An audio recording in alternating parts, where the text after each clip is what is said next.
tim sebesar Persib ini tentu siapapun pelatihnya tekanannya akan sangat tinggi.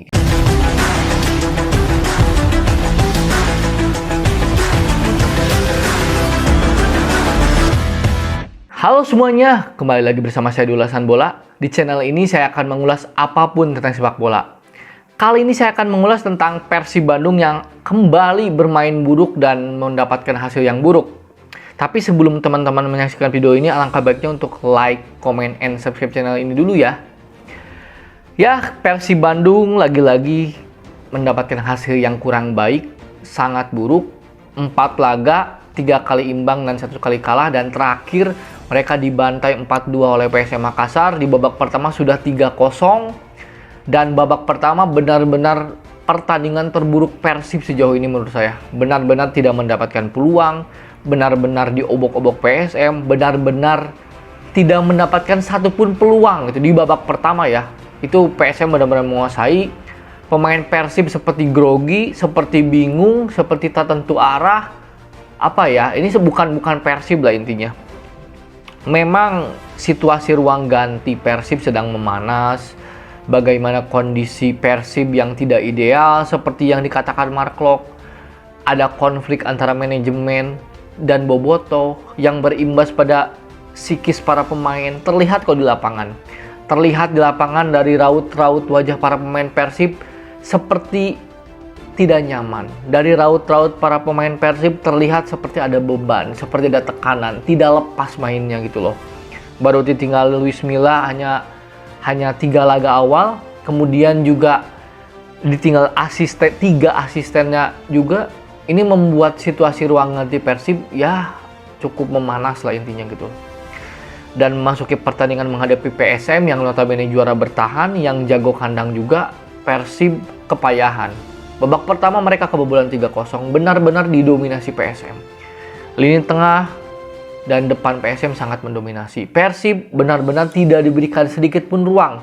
Bahkan ketika gelandang bertahan Persib memegang bola, ingin membangun serangan dari lini pertahanan Persib, pemain PSM sudah ada yang nge-press. Jadi pressingnya tuh sangat ketat di babak pertama. PSM sangat-sangat ketat ya pressingnya. Jadi ketika bola long ball pun ketika dialirkan ke David da Silva dan Ciro, mereka berdua sudah di cover oleh 2-3 pemain. Jadi babak pertama nyaris Persib tanpa peluang.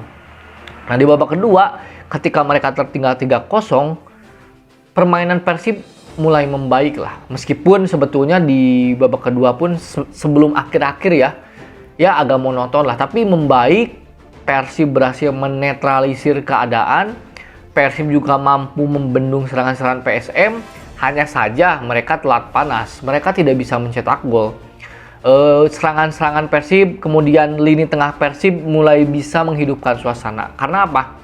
Di babak kedua di menit 46, mereka memasukkan Ezra Walian mengganti Deddy Kusnandar. Jadi artinya lini serang Persib lebih variatif. Dengan hadirnya Ezra setidaknya dia bisa menarik 1-2 pemain PSM lah. Terbukti nih Ezra ini cukup efektif teman-teman. Umpan-umpannya efektif. Dia punya tendangan-tendangan yang bagus. Jadi menurut saya bisa jadi Ezra ini menjadi kartu truf ya. Menjadi super sub yang bisa diturunkan menit 60-70.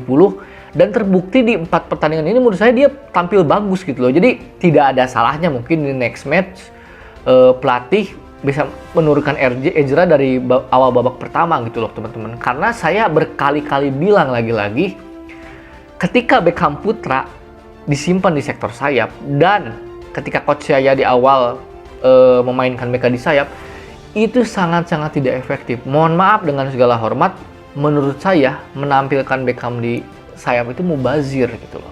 Karena apa? Beckham ini memang posisi naturalnya ya playmaker di belakang striker lah, atau gelandang menyerang lah itu istilahnya.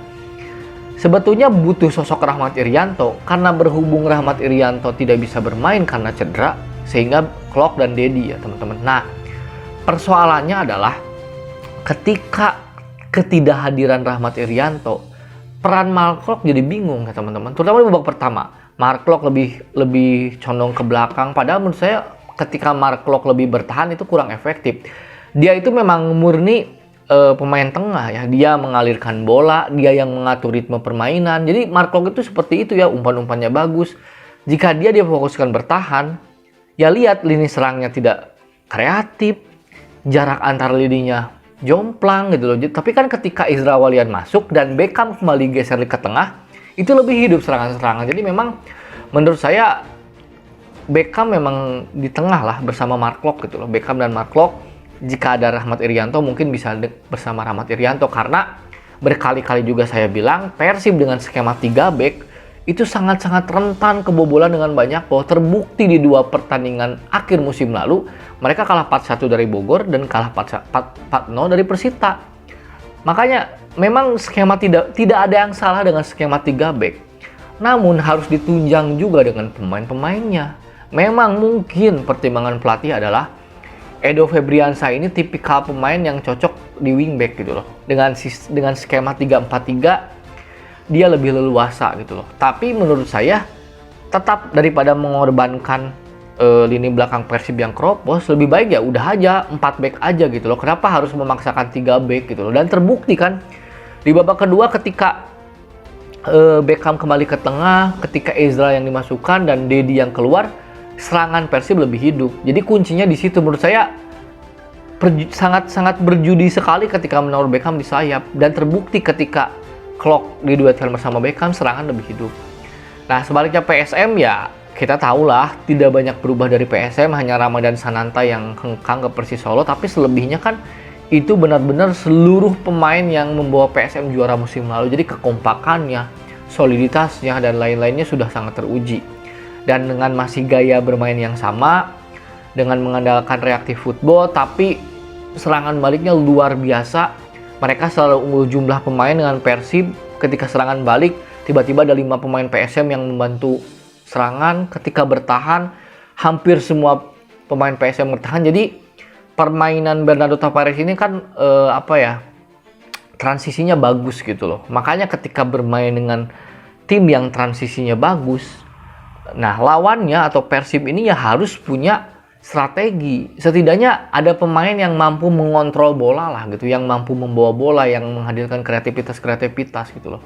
Dan di akhir-akhir kan terbukti gitu, Persib bisa mencetak 2 gol, Ciro bahkan nyaris menyamakan kedudukan, tapi sayang kembali counter attack PSM berbuah gol yang 4-2. Jadi menurut saya ini hasil yang sangat buruk untuk ukuran tim sebesar Persib. 4 laga gak menang, 3 imbang, 1 kalah. Dan berikutnya berat menghadapi Persik di kandang, yang Persik juga secara permainan bagus menurut saya. Dengan kondisi tim Persib yang masih goncang-gancing ya, sebaiknya menurut saya ya manajemen segeralah mencari pelatih gitu. Karena apa? Terlihat sekali ini Persib tuh nggak tahu arahnya mau kemana gitu di pertandingan kemarin terutama ya.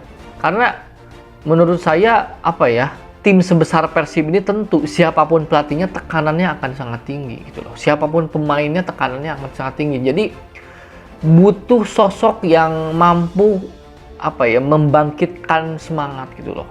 Butuh sosok yang menjadi pemimpin di lapangan dan di luar lapangan. Saya melihat itu ada 2 sosok di Persib, Ahmad Juprianto dan Victor Igbonevo. Menurut saya 2 pemain ini cukup disegani oleh pemain lain.